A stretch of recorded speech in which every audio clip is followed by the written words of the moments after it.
وَوَصَّيْنَا الْإِنسَانَ بِوَالِدَيْهِ۔ اب ایک مسئلہ اور تھا عملی، جو لوگ ایمان لائے تھے نوجوان تھے، جو ان میں سے نوجوان تھے، اب ان کے لیے مسئلہ یہ ہو گیا کہ والدین کہہ رہے ہمارے حقوق ہیں تمہارے اوپر، ہم نے تمہیں پالا پوسا ہے، لہذا ہمارا حکم مانو۔ ہم کہتے ہیں کہ محمد سے تم اپنا تعلق توڑ لو، چھوڑو اس کو، دین کو، کیوں اس میں لگے ہوئے ہو؟ آخر تم ہماری اولاد ہو، ہم نے تمہیں پالا، خاص طور پہ ماں۔ حضرت سعد بن ابی وقاص کی والدہ، والد تو فوت ہو چکے تھے لیکن والدہ جو ہے اس نے بڑے ناز و نام میں پالا تھا۔ اب اس کے بعد اس نے جو ہے مرن برت رکھ لیا اس عورت نے، ماں جو تھی حضرت سعد بن ابی وقاص کی۔ اگر سعد اپنے باپ کے دین میں واپس نہیں آتا تو میں اپنے آپ کو ہلاک کر دوں گی، مر جاؤں گی، نہ کچھ کھاؤں گی نہ پیوں گی۔ اب دیکھیے اس نوجوان سلیم الفطرت نوجوان جو ایمان لایا ہے محمد صلی اللہ علیہ وسلم، بہرحال وہ ایک شریف انسان ہے، نوجوان ہے، ماں کی یہ حالت دیکھ رہا ہے تو کتنے بڑے امتحان سے دوچار ہو گیا۔ تو مسئلہ پیدا ہوا کہ معاملات میں کیا کیا جائے۔ ایک والدین کے جو احسانات ہیں وہ اپنی جگہ ہیں، والدین کا کے ساتھ حسن سلوک خود قرآن مجید میں 4 جگہ میں نوٹ کرا آیا ہوں۔ اللہ کے حق کے فوراً بعد والدین کا حق ہے۔ تو اب عملی سوال یہ ہے کہ جہاں یہ دونوں حق ٹکرا جائیں، والدین جو ہے شرک کا حکم دے رہے ہیں، والدین دین کے خلاف حکم دے رہے ہو، تو کیا کریں؟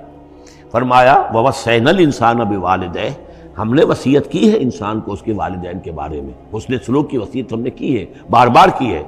وَإِن جَاهَدَاكَ لِتُشْرِكَ بِمَا لَيْسَ لَكَ بِهِ عِلْمٌ، لیکن اگر وہ تم پر دباؤ ڈالیں، تم سے جہاد کریں۔ اب دیکھیے جہاد کا لفظ یہاں مشرک والدین کے لیے آ رہا ہے، جہاد جدوجہد کرنا، کوشش کرنا، دباؤ ڈالنا۔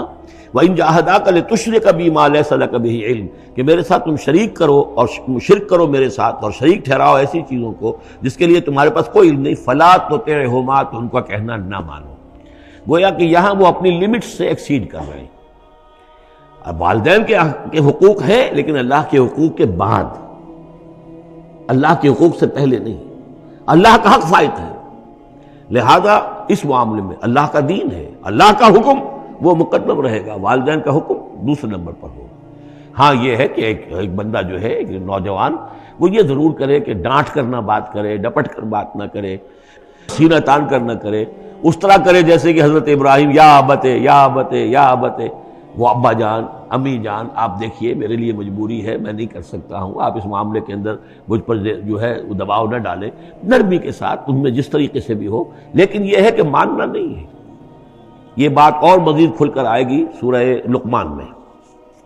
وَإِن جَاهَدَاكَ لِتُشْرِكَ بِمَا لَيْسَ لَكَ بِهِ عِلْمٌ فَلَا تُطِعْهُمَا، تو ان دونوں کا کہنا مت مان۔ إِلَيَّ مَرْجِعُكُمْ، میری ہی طرف تمہیں لوٹ کر آنا ہے، فَأُنَبِّئُكُم بِمَا كُنتُمْ تَعْمَلُونَ، اور پھر میں تمہیں بتا دوں گا، جتلا دوں گا جو کچھ کہ تم کرتے رہے تھے۔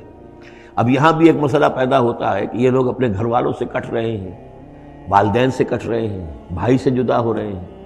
اب یہ عتبہ ابن ربیعہ جو بہت بڑا سردار تھا، ان کے بڑے بیٹے جو ہیں حذیفہ ابن عتبہ، وہ ایمان لے آئے، اور چھوٹا بھائی وہ تھا کہ جو میدان میں گیا، میدان جنگ میں باپ کے ساتھ غزوہ بدر میں، جو پہلے جو 3 جو ہے واصل جہنم ہوئے وہ بھی تھا، ولید بن عتبہ غالباً نام تھا اس کا۔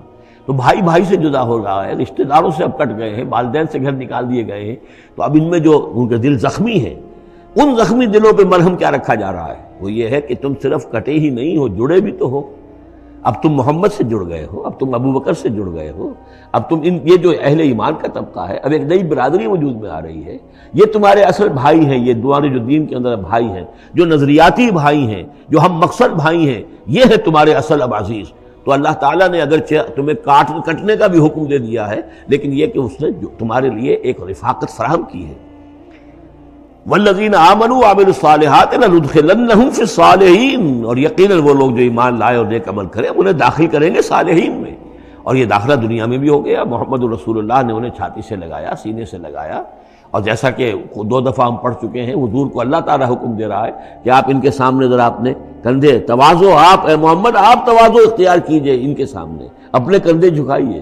وَاخْفِضْ جَنَاحَكَ لِلْمُؤْمِنِينَ، اور وَاخْفِضْ جناحک لمن اتبعک من المؤمنین 2 دفعہ آ چکا، سورہ ہجر میں آ چکا، سورہ طہ میں آ چکا۔ تو گویا کہ یہ اللہ تعالیٰ نے اپنا احسان بتایا، اور پھر آخرت میں اولئک مع الذین انعم اللہ علیہم من النبیین والصدیقین والشہداء والصالحین، ان کی رفاقت حاصل ہوگی۔ اب ایک اور بڑا مسئلہ آ رہا ہے۔